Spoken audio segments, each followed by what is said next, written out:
But ರಾಜಕೀಯಕ್ಕೂ ನಂಬರ್ಗೂ ಒಂದು link ಇದೆ ಅಂತ ನನಗನ್ಸುತ್ತೆ ಆಗಾಗ. ಪ್ರಕೃತಿ ನಿಯಮ ಅಂತ ಹೇಳಿದ್ರೆ ನಂಬರ್ ಕೂಡ ಇಂಪಾರ್ಟೆಂಟ್ ಆಗಿರುತ್ತೆ. ಈಗ ರಾಜಕೀಯ ವಿಚಾರದಲ್ಲಿ ನಂಬರನ್ನು ಇಟ್ಕೊಂಡು ಮಾತಾಡೋಣ. ಸಿದ್ದರಾಮಯ್ಯನವ್ರು ಕೆಳಗಿಳಿತಾರ? ತುಂಬ ಕಷ್ಟ ಇದೆ.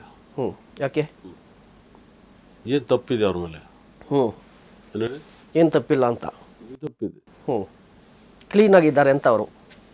ನಿಮಗೆ ಗೊತ್ತಿರೋಷ್ಟು ನನಗೆ ಗೊತ್ತು, ನನಗೋಷ್ಟು ನಿಮಗೆ ಗೊತ್ತು. ಕ್ಲೀನಾಗಿದ್ದಾರೆ. ಆದರೂ ಕೂಡ ಅವರ ಭವಿಷ್ಯವನ್ನು ಹೇಳೋದಾದರೆ ಅವ್ರ ನಂಬರು, ಡೇಟ್ ಆಫ್ ಬರ್ತು ತುಂಬ ಚೆನ್ನಾಗಿದೆ. ಅವ್ರ ಡೇಟ್ ಆಫ್ ಬರ್ತ್ ಇಲ್ಲ, ಅವ್ರು ಫಾಲೋ ಮಾಡೋ ಡೇಟ್ ಆಫ್ ಬರ್ತ್ ಇದೆ. ಅವ್ರ ವಿಶಾಖ ನಕ್ಷತ್ರ 12ನೇ ತಾರೀಕು. ಹಾಗಾಗಿ ಮುಂದಿನ ವರ್ಷಕ್ಕೆ ಎರಡೂ ಚೆನ್ನಾಗಿದೆ. ಅದೇ ಕಷ್ಟ.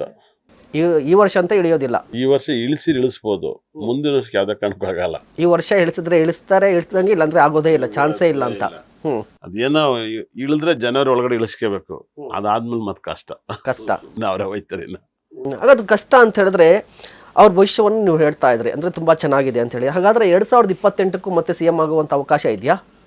ಅದು ಅವ್ರ ಅಗ್ರಿಮೆಂಟ್ ಮೇಲೆ ಡಿಸೈಡ್ ಆಗುತ್ತೆ. ಪಬ್ಲಿಕ್ ಅವ್ರ ಪಕ್ಷದ ಅಧಿಕಾರದ ಮೇಲೆ ಡಿಸೈಡ್ ಆಗುತ್ತೆ. ಸಾಕು ಬೇರೆ ಏನಾದ್ರು ತರೋಣ ಅಂದ್ರೆ ಅವ್ರ ಇಷ್ಟ. ಮತ್ತು ಅವಾಗಲೇ ಕಂಟ್ರೋಲ್ ನಾವೇನು ಮಾಡೋಕ್ಕಾಗಲ್ಲ.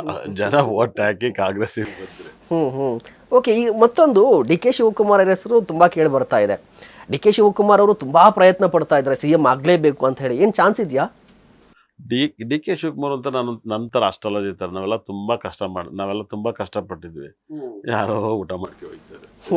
ಯಾರೋ ಊಟ ಮಾಡ್ಕೊಂಡು ಹೋಗ್ತಾರೆ. ಪಾಪ DK ಶಿವಕುಮಾರ್ ಅವರು, ನಾನು ಅವಾಗ ಕನಕಪುರದ ಕ್ಷೇತ್ರದಲ್ಲಿ ಅವತ್ತು ಹೇಳಿದ್ದೆ, ಕಾಂಗ್ರೆಸ್ ಸರ್ಕಾರ ಬರುತ್ತೆ, DK ಶಿವಕುಮಾರ್ CM ಆಗಬೇಕು ಅಂತ ನಮಗೂ ಆಸೆ ಅಂತ. ಅವ್ರು ಫಸ್ಟೇ ಎಡವಿ ಬಿಟ್ರು ಅನ್ಸುತ್ತೆ. ನಾನೇ 2 ವರ್ಷ ಕೂತ್ಕೊಂಡು ಇಳಿತೀನಿ ಅಂತ ಅವರೇ ಡಿಸೈಡ್ ಆಗ್ಬಿಡ್ಬೋದಾಗಿತ್ತು. ಹೌದಾ?